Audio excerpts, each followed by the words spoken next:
E eu também continuo nossa conversa em Brasília com o nosso analista Matheus Teixeira, que mais uma vez estamos aqui papeando na telinha da CNN nesse plantão, Matheus.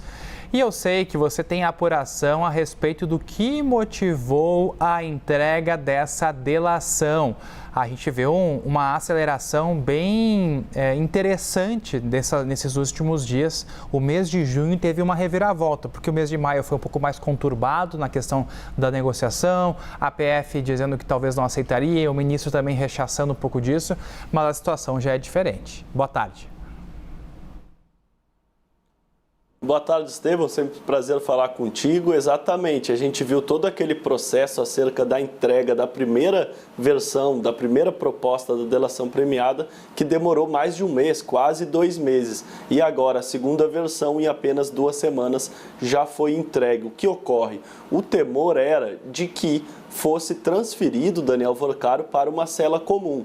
Isso chegou a acontecer. Quando ele entregou a primeira proposta de delação premiada, a Polícia Federal rejeitou, a Procuradoria-Geral da República decidiu continuar as tratativas, mas quando houve o veto da Polícia Federal, ele saiu da Sala de Estado-Maior, como é chamado o local em que ele está na Polícia Federal, e foi para uma cela comum. Tinha menos acesso ao advogado e tinha menos regalias. 4 dias depois, o ministro André Mendonça mandou ele voltar para a Sala do Estado-Maior e a Polícia Federal retomou as negociações. A Procuradoria-Geral da República não chegou a interromper em nenhum momento, mas a PF interrompeu e depois voltou a negociar com Daniel Vorcaro.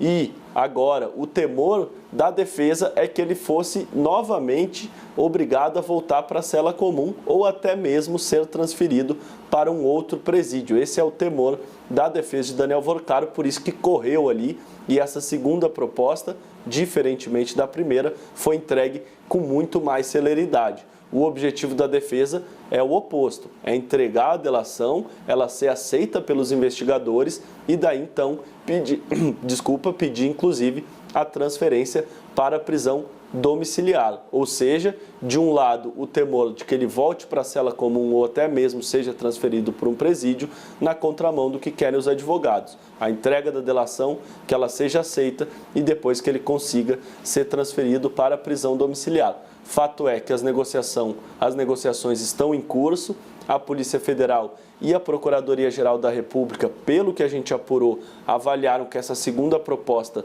tem mais robustez, traz novos elementos, novos nomes, mas tudo ainda está sob análise, sob estudo.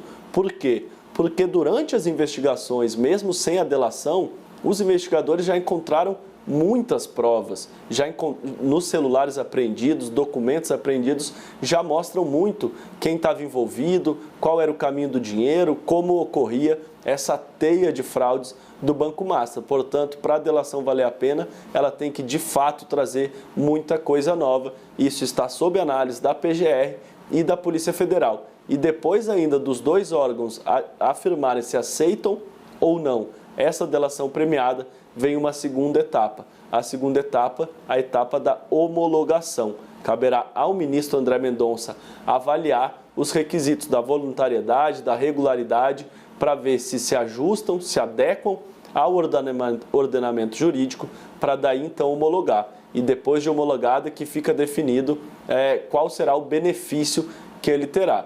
Daniel Vorcaro é considerado o líder da organização criminosa.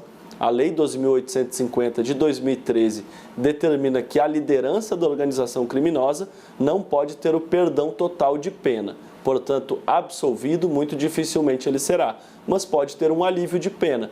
Por exemplo, se chegar ao final do processo e houver um pedido de condenação muito alto, pode a justiça, devido à delação, reduzir esse tempo, reduzir essa pena e além do final do processo ele pode também ter um tratamento mais benéfico enquanto o processo ainda está correndo, o que seria justamente uma transferência para a prisão domiciliar ou mesmo uma liberdade em absoluto, Estevão.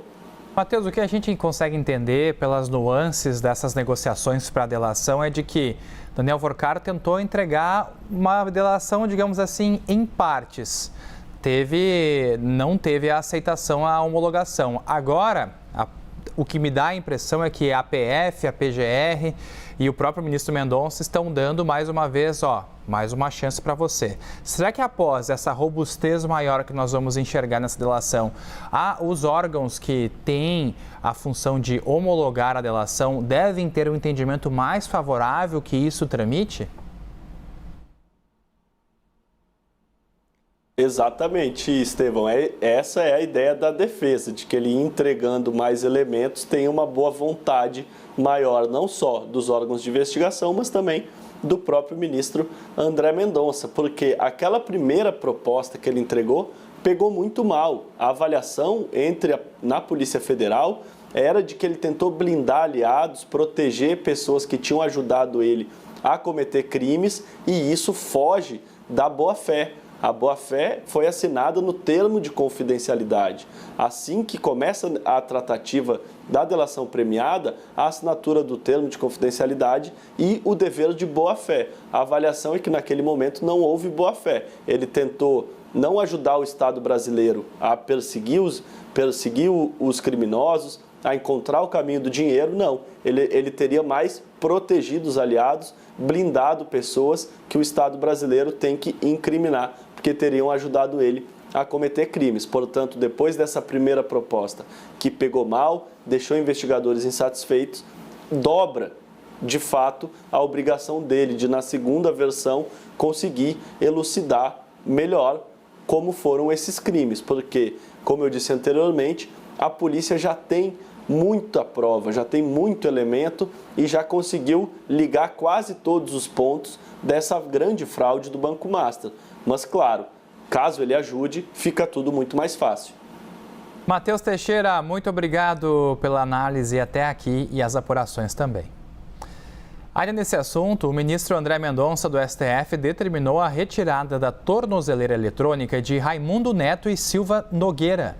Ele é irmão do senador Ciro Nogueira, que foi alvo da quinta fase da Operação Compliance Zero.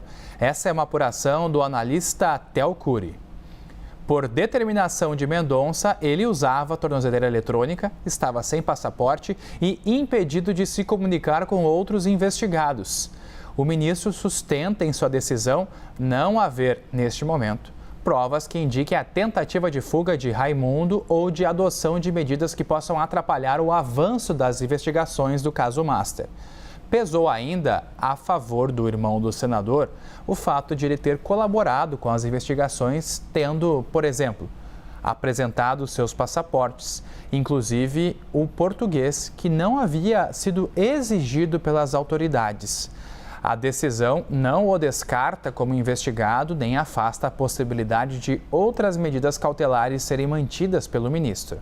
O envolvimento de Raimundo no caso Master é investigado por conta de sua posição como administrador da empresa que adquiriu ações da Green Investimentos, presidida por Felipe Cansado Vorcaro, que é primo de Daniel Vorcaro, por um valor bem abaixo da média do mercado.